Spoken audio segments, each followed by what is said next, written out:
Good morning. You listen to FloorDaily.net, and I'm Kemp Harr.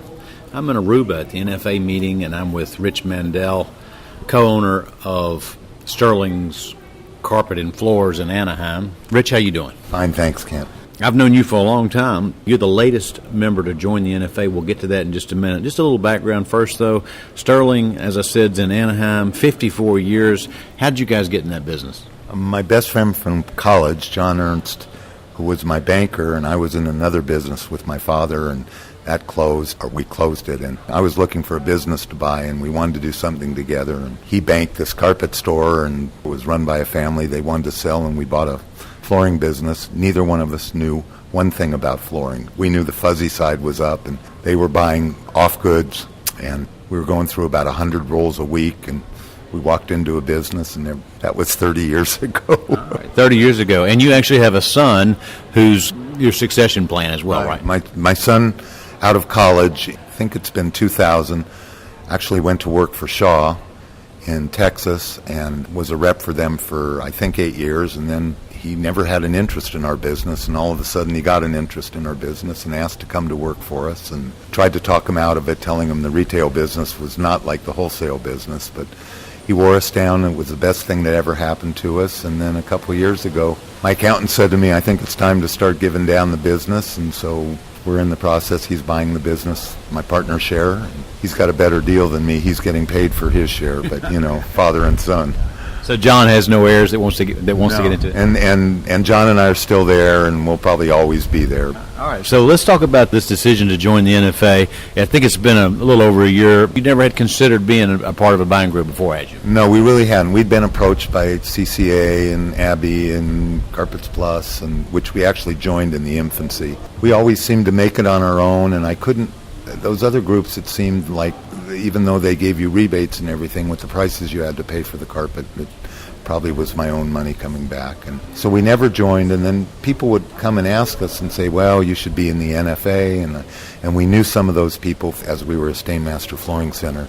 But there was already somebody in our geographical area, and so we always put it out of our mind. So in the year and a half, I guess as you look back, you are considering that it's been a good decision, right? I guess my biggest disappointment is that we didn't do it 20 years ago. It's been great.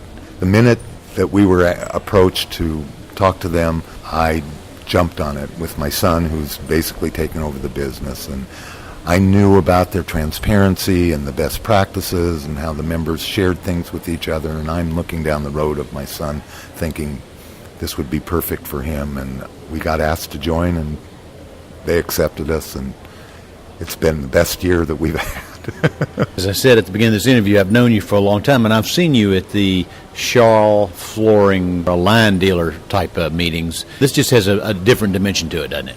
Absolutely. I mean, there were vendors that never even called on us before over all those years, and all of a sudden we were on the radar, and whether we bought from them or not, we were exposed to them. And the people in this group are, as I say, have been really nice to us, and they're knowledgeable. And we try to listen, we try to have lunch or dinner at these conventions with them, and I learned something, and I think my son learns a lot.